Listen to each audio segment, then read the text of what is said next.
हम पढ़ेंगे आप लोगों का चैप्टर एटम एंड मॉलिक्यूल्स। ठीक है, तो एटम एंड मॉलिक्यूल्स आप लोगों को इससे पहले वाला जो टॉपिक था मैंने उसमें एटम एंड जो मॉलिक्यूल्स थी उनकी डेफिनेशन बताई थी। मैं दोबारा से आप लोगों को इसको बता रही हूँ, एटम किसे बोलते हैं और मॉलिक्यूल्स क्या होता है। An atom is the smallest particles of an element which can take part in a chemical reaction. It may or may not exist freely. Atom क्या होता है, किसी एलिमेंट का सबसे छोटा पार्टिकल होता है। ठीक है, और ये किसी केमिकल रिएक्शन में पार्ट कर भी सकता है। ठीक है, मतलब कर सकता है ये किसी केमिकल रिएक्शन पार्ट, और ये फ्रीली स्टेट में हो भी सकता है और नहीं भी हो सकता है। ओके, और मॉलिक्यूल्स क्या होता है, मॉलिक्यूल जो होते हैं the smallest particle of matter. ठीक है, किसके, एलिमेंट और कंपाउंड के, which can exist in free state. तो मॉलिक्यूल जो होते हैं वो क्या होते हैं, जो एलिमेंट और जो कंपाउंड है उसके स्मॉलेस्ट पार्टिकल्स होते हैं। ओके, एटम तो क्या था, किसी एलिमेंट जो था, चाहे वो कॉपर है, सल्फर है, ऑक्सीजन है, नाइट्रोजन है, तो ये कोई एलिमेंट है। ठीक है, एलिमेंट को अगर छोटे छोटे पार्ट में अगर डिवाइड करते हैं आप, ठीक है, तो फिर क्या है वो, तो जो छोटे पार्ट है, जो छोटी यूनिट है, वो उसकी क्या है, वो एटम है। और मॉलिक्यूल्स क्या है, जब आप किसी एलिमेंट को या किसी कंपाउंड को, ठीक है, जब तोड़ा जाता है तो उसको क्या कहा जाता है, उसे मॉलिक्यूल्स कहता है। Each atom of an element so all the properties of the element. तो एलिमेंट जो एटम होता है, ठीक है, तो एटम क्या है, वो सारी प्रॉपर्टी वही शो करेगा जो उस एलिमेंट की होगी। ओके, माना बात, आपने क्या करा, कॉपर को आपने तोड़ा। ठीक है, कॉपर्स के जो देखा गया तो कॉपर्स के जो जितने भी जो पार्टिकल्स थे कॉपर के, वो क्या है, सारे के सारे जो छोटे छोटे पार्टिकल्स हैं जिनको आप डिवाइड भी नहीं कर सकते, वो क्या है, वो एटम है। और जो एटम होता है वो क्या करता है, वो सारी प्रॉपर्टी क्या दिखाता है, उस एलिमेंट की दिखाता है। The properties of a substance are the properties of its molecule. और जो प्रॉपर्टी है किसी सब्सटेंस की, ठीक है, तो वो उसकी प्रॉपर्टीज़ क्या होती हैं, जो मॉलिक्यूल्स की प्रॉपर्टी होती है उसकी तरह ही होती है। Okay, molecules of element. अब है मॉलिक्यूल्स ऑफ एलिमेंट क्या होता है, the molecules of an element constituted by same type of atom. अगर मॉलिक्यूल्स ऑफ एलिमेंट कहा जाएगा, मतलब अगर जो सेम टाइप की जो एलिमेंट है, ठीक है, जब वो आपस में मिल जाते हैं तो वो उसको मॉलिक्यूल बनाते हैं। जैसे O+O, तो ये क्या है, O2 बना रहा है, तो ये क्या है, ये मॉलिक्यूल है ऑक्सीजन का। ठीक है, N+N नाइट्रोजन। ठीक है, तो ये क्या बना रहा है, ये मॉलिक्यूल बना रहा है नाइट्रोजन का। मॉलिक्यूल ऑफ अ कंपाउंड क्या हुआ, atoms of different elements join together in definite proportion to form molecules of compound. Hetero atomic molecules भी कहा जाता है। तो मॉलिक्यूल्स ऑफ अ कंपाउंड क्या होता है, जब डिफरेंट एलिमेंट्स आपस में एक डेफिनेट प्रोपोर्शन में क्या हो रहे हैं, वो कंबाइन हो रहे हैं।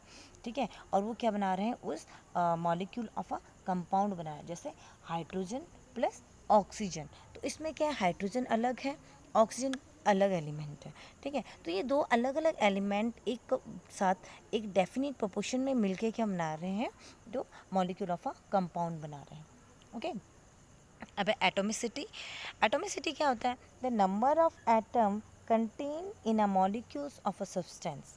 ठीक है, तो जो नंबर ऑफ एटम, ठीक है, कोई जो मॉलिक्यूल है उसमें जो नंबर ऑफ एटम कितने हैं उस सब्सटेंस के, तो वो कहा जाता है एटोमिसिटी। ठीक है, तो सब्सटेंस में या एलिमेंट में होंगे या कंपाउंड में होंगे। ओके, तो देख लीजिए ओजोन है, तो ओजोन में कितने एटम हैं ओजोन के, उसके ओजोन के, तो 3 एटम है, तो उसकी एटोमिसिटी 3 होगी। फास्फोरस में कितने हैं, 4 हैं। सल्फर में कितने हैं, 8 हैं। ऑक्सीजन में कितने हैं, 2 हैं। ओके, तो ये इसकी एटोमिसिटी है। अब है आपका, अब है आयन। आयन किसे कहते हैं, ion, an ion is a charged particle formed by loss or gain, ठीक है, ऑफ इलेक्ट्रॉन। ठीक है, आयन एक चार्ज पार्टिकल होता है, वो चार्ज पार्टिकल आपका पॉजिटिव भी हो सकता है और नेगेटिव भी हो सकता है। ठीक है, अगर कोई एलिमेंट, ठीक है, वो अपना जो कोई एटम है वो किसी को दे रहा है तो उसमें पॉजिटिव चार्ज आता है। और अगर कोई एलिमेंट क्या कर रहा है, अपना कोई एटम किसी दूसरे एलिमेंट से क्या कर रहा है, वो ले रहा है एटम, तो उसको क्या कहा जाएगा, उसे एनायन कहा जाएगा या उस पर नेगेटिव चार्ज होगा। तो जो आयन्स होते हैं वो दो टाइप के होते हैं, एक होता है कैटायन, एक होता है एनायन। कैटायन जो होता है पॉजिटिव चार्ज, मीन्स इसमें क्या हो रहा है, loss of electron. Loss of electron मतलब वो अपना इलेक्ट्रॉन क्या कर रहा है, किसी और को दे रहा है, ठीक है। और एनायन का मतलब होता है form by gain of electron, तो ये क्या कर रहा है, गेन कर रहा है, ये दूसरी जो इलेक्ट्रॉन, दूसरा जो एलिमेंट है उससे क्या कर रहा है, ये इलेक्ट्रॉन्स को क्या कर रहा है, ये गेन कर रहा है, ओके। अब है poly atomic ion. Polyatomic ions, a group of atom carrying a charge is a polyatomic ion। तो ग्रुप ऑफ एटम, जब एटम जो ग्रुप्स हैं, एटम का जो ग्रुप होता है कैरिंग अ चार्ज, जिनके ऊपर क्या होता है, एक चार्ज होता है, वो क्या होता है, पॉली एटॉमिक आयन्स होते हैं। अब देख लीजिए यहाँ पे है अमोनियम आयन, जिसमें नाइट्रोजन और हाइड्रोजन दो एलिमेंट हैं वो आपस में बना रहे हैं, तो अमोनियम आयन हो गया, वो ग्रुप है, ठीक है। कंपाउंड सिंपल होता, कंपाउंड के ऊपर पॉजिटिव नेगेटिव ऐसा नहीं होता है, तो ये पॉली एटॉमिक है ना। पॉली एटॉमिक मीन्स कि अलग अलग एटम्स जुड़े हुए हैं और उनके ऊपर क्या है, चार्ज पार्टिकल्स भी हैं, ओके। तो ये देखिए अमोनियम आयन में पॉजिटिव चार्ज है और जो कार्बोनेट आयन है उसमें क्या है, नेगेटिव चार्ज है, 2 नेगेटिव चार्ज है, वो कार्बन और ऑक्सीजन से मिलकर बने हुए हैं। तो उसमें ऑक्सीजन के 3 जो एटम्स हैं वो हैं, ठीक है, और कार्बन का 1 है।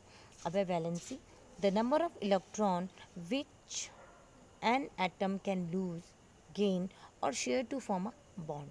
तो नंबर ऑफ इलेक्ट्रॉन मतलब किसी एटम से जो नंबर ऑफ इलेक्ट्रॉन लूज होते हैं या गेन होते हैं, ठीक है, या वो शेयर करते हैं आपस में, ठीक है, तो उससे एक बॉन्ड बनता है, ओके। जैसे जो शेयरिंग जो होती है उसमें कोवलेंट बॉन्ड बन रहा है, पॉजिटिव नेगेटिव मतलब जहाँ पे एक इलेक्ट्रॉन किसी को दे रहा है दूसरा ले रहा है, तो वहाँ पर आयनिक बॉन्ड बनते हैं। तो ये बॉन्ड डिपेंड करता है कि इलेक्ट्रॉन ले मतलब इलेक्ट्रॉन जो है, सॉरी, जो हाँ जो एटम है वो इलेक्ट्रॉन्स को ले रहा है या इलेक्ट्रॉन को दे रहा है, तो उस बेस पे ये बॉन्ड बनते हैं। या दूसरी डेफिनेशन ये भी हो सकती है, it is a combined capacity of an atom of the element. ये क्या है, एक कंबाइंड कैपेसिटी है, ठीक है, एटम्स की किसी एलिमेंट में। मतलब दो एलिमेंट या सेम एलिमेंट आपस में तभी जुड़ते हैं जब इनके बीच में बॉन्ड बनते हैं, तो वो बॉन्ड कोवलेंट, आयनिक, ठीक है, कुछ भी हो सकते हैं वो।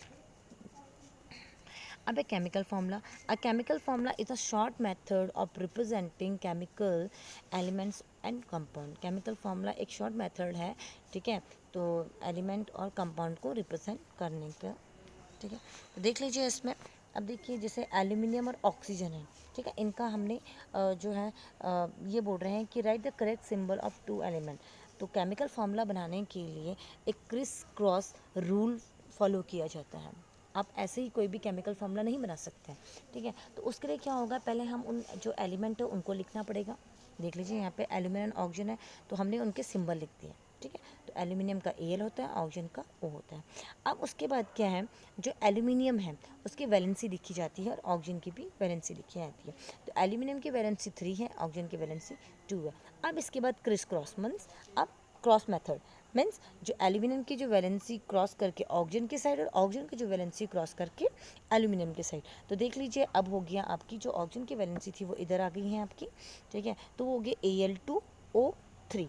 तो इसको बोला जाता है क्रिस क्रॉस रूल, किसको बनाने के लिए, जो केमिकल जो फार्मूले हैं उनको बनाने के लिए।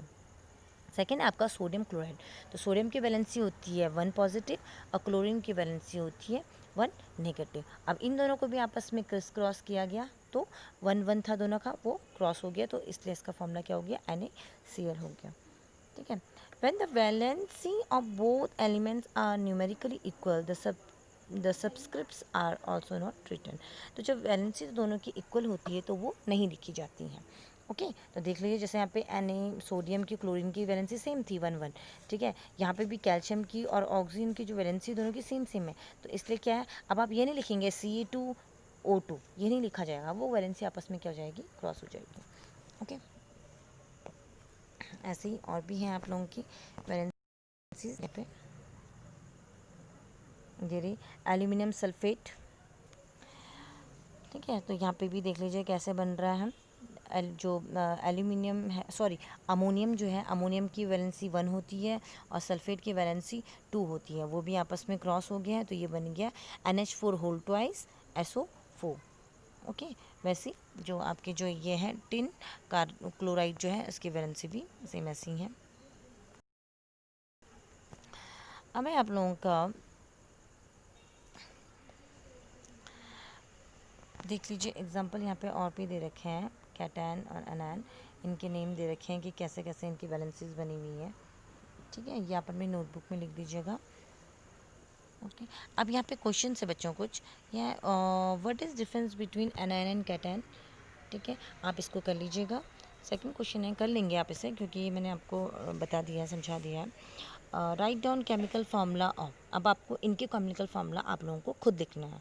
हाइड्रोजन पेरोक्साइड, ठीक है, और टिन क्लोराइड यहाँ पे लिखी हुई हैं सबकी वैलेंसी, ये जो यहाँ पे दे रखा है आप यहाँ पे देख के कर सकते हैं।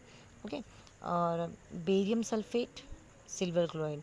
और तीसरा क्वेश्चन है आपका, राइट केमिकल नेम ऑफ। अब आपको उनके केमिकल नेम्स भी लिखना है।